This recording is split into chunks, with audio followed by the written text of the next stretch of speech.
Hey YouTube family, it's Sarah. Apologies in advance for looking so wretched today.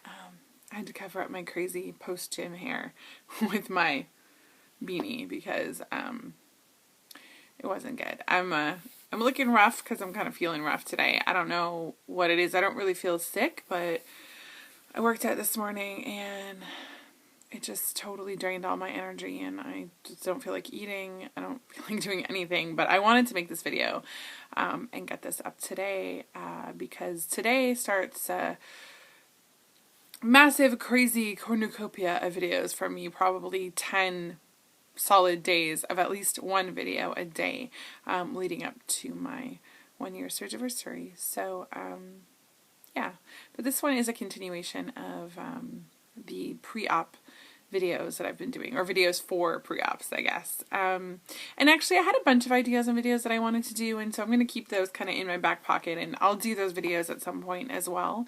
But today I wanted to talk about something. I guess I felt like I should talk about things that maybe you don't see people talk about in videos directed at pre-ops as often. And I was kind of inspired to do this video by a conversation I had with someone on Facebook who is pre-op and is part of the YouTube community as well, but I don't want to name any names. But we were talking about pre-op fears and anxiety, nervousness before surgery. And I told her that I felt like pre-op fears kind of broke down into 3 main things. And then I went back and thought about it, and I actually feel like there's 5 things. There's 5 major fears that I think most people have at one time or another when it comes to surgery. So I thought I would kind of bring those out in the open in this video and maybe just talk a little bit about them and things that you can do to try and mitigate those fears. But honestly, the most important thing that I can say is that those fears are normal. They're to be expected. It's human nature. My advice to people is usually to not fight the fear, but just to kind of work through it. Just feel whatever you're feeling, go with it, do whatever you need to do to cope with those feelings, but don't make any rash decisions based on the emotions and the fears and the anxiety that you're having, because all of that is normal. Everyone that you see post-op had fears and doubts and anxiety before surgery, but we all made it through to the other side. And I think if you ask anyone that they would regret having made the decision to not have surgery or postpone surgery because of those fears, because in a lot of ways those fears aren't necessarily well-founded. But let's get into it. So, one fear that lots of pre-ops have is fear of the worst, fear of dying, fear of complications, all of those things. I'm not going to say that that's an invalid, fear to have, but what I will say is that if you come at it from a logical point of view, the odds of you dying in surgery are extremely, extremely low. And even the odds of complications at this point, and again, different surgeries are different, but they're very low. For VSG, basically, unless you have a leak post-surgery, there are very few other complications you can even have from having VSG. So it's not that you shouldn't be afraid of those things. I mean, it is a possibility, but let me explain it this way. Car accidents. I'm sure that every one of us knows someone who has been killed in a car accident, or who has had a serious car accident that injured them to the point that it affects their life on a daily basis, or has been injured in a car accident. I know multiple people who have either died, been injured badly, or whatever in a car accident. And yet, I still get in my car every day. And I don't think when I get in the car, oh my God, should I be getting in the car right now? Should I be driving because I might die or I might be injured? Even though there are people in my everyday life who have had that issue. I don't think about it. Why don't I think about it? Because driving is very convenient and it's an important part of my life. So I don't think about it. I always use what's the worst thing that can happen versus the best thing that can happen scenario. And is it worth the risk? To me, I was dying anyway. at 460 pounds, even without any kind of health problems that are related to weight loss surgery. I've said it before and I'll say it again. I don't see many 460 pound 70 or 80-year-olds walking around. I was dying anyway. Was I afraid of my husband being a widower, my children having no mother? Was I afraid of dying at the age of 34? Sure.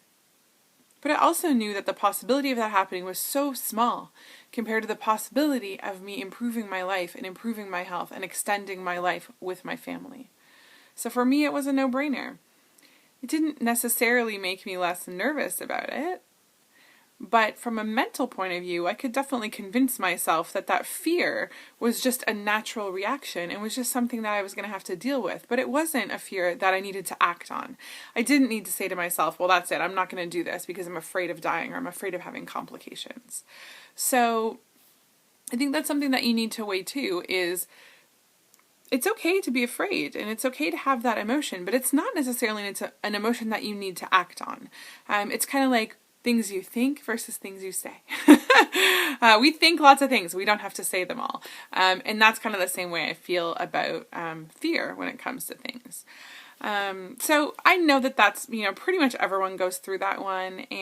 But in reality, is it a possibility? Sure. But is the risk, or I should say, is the reward worth the risk? I think it is. Fear of failure. Fear of failure is a big one as well. And again, I completely understand that because in this community, for a lot of people, weight loss surgery is their kind of last resort. It's their last option. They've done every diet, they've done the yo-yo, weight up and down. I'm actually not one of those people, but for sake of argument, most people are. And it's easy to be afraid when all you've done and all you've experienced when it comes to weight loss and weight gain is failure. Of course, you're going to be afraid of failing if all you've ever done is fail, right? I mean, again, that's just a natural reaction because you've been taught and trained by your experiences that you will fail at weight loss. The difference is you didn't have a weight loss tool before, and now you will. And that does make all the difference. It doesn't mean that it's going to be easy. It doesn't mean that you don't have to make a change. It doesn't mean that it's not a mental journey. But that tool can make all the difference for a lot of people. So fear of failure, again, it's real. It can happen. But I'll tell you what, a lot of people say, I'm afraid the surgery won't work for me. That's not actually possible. Straight up. It's not possible. The surgery will work for you because there's no way that it can't. When you say, I'm afraid the surgery won't work for me, what you really mean is, I am afraid that I can't work the surgery. What I really believe that fear is fear of your own failure manifesting itself. Because you really can't be afraid of the surgery not working. The surgery works. Trust me. But it's a lot easier to say I'm afraid of the surgery not working than it is to say I'm afraid of failing myself. I'm afraid of failing again. I'm afraid of sabotaging myself. So it's fear of failure, absolutely a real thing that you need to deal with. Sure it is. But again, it's not a good reason to not try, right? Is it the Wayne Gretzky thing? You miss 100% of the shots you never take? Just saying. Fear of change. I think fear of change is a big one too. Change is really hard for people to deal with. Again, human nature, we don't like change, generally speaking. We like things to stay the same. And there are so many changes that you need to make. And there are so many changes that happen without, not without you knowing, but that are outside of your control when you have weight loss surgery. And those changes can be scary. And you can build it up in your mind about all these things that are going to change. Well, my eating habits are going to have to totally change. My fitness is going to have to totally change. And, I'm never going to be able to eat this again. Or I'm never going to be able to drink. Or I'm never going to be able to do whatever it is. And honestly, that's just not even true. But that's for another video. But that's a real thing, the fear of having to change your whole life. There are very few people who look forward to the idea of having to completely overhaul everything. And not just physical changes or, changes in your behavior, but the mental change that goes along with it. It is scary and it is a lot to contemplate. But the fact is you can't expect change without being willing to make change happen. So it's just a matter of faith. You have to have faith that you can make those changes because that is the only way that you're going to succeed on this journey. Fear of loss. I think fear of loss is maybe something that we don't all, it's maybe not the first thing that comes to mind, but I think that we all experience it both before surgery and after surgery. Because I think we all do have that fear of losing our relationships. And that's just not our relationships with people, but we're afraid of losing our relationship with food. Food, for most people, even skinny people, is a big part of their lives. It's a big part of socializing. It's a big part of holidays. It's a big part of, often it's a big part of your emotional health, right? I mean, how many of us are emotional eaters and that sort of thing? So losing the ability to eat yourself stupid when you're sad, or the ability to eat the foods that you like, or the ability to participate in certain things with your friends and family, that's a big deal. And it is hard to come to terms with.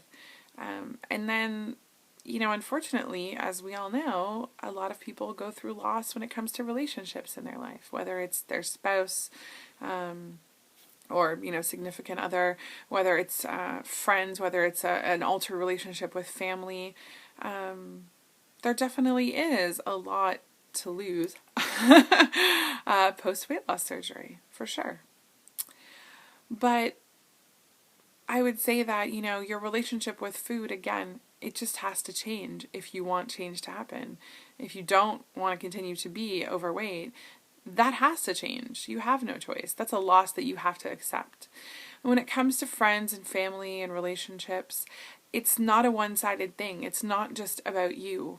It's also about them. And all the onus doesn't have to be on you to make it work.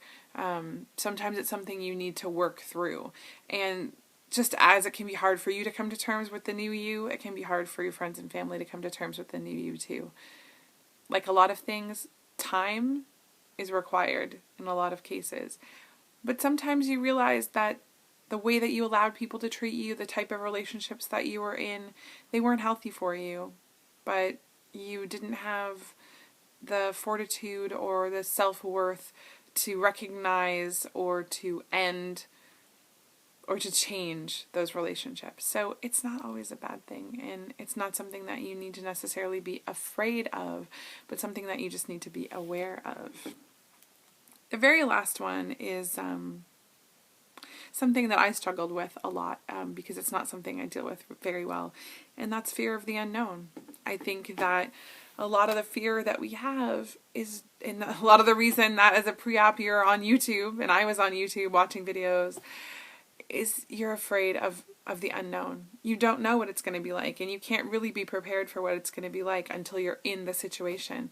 So just like everyone else going into a situation where you're unsure, you're afraid of the unknown. And again, there's nothing wrong with that. It's nothing to be ashamed of.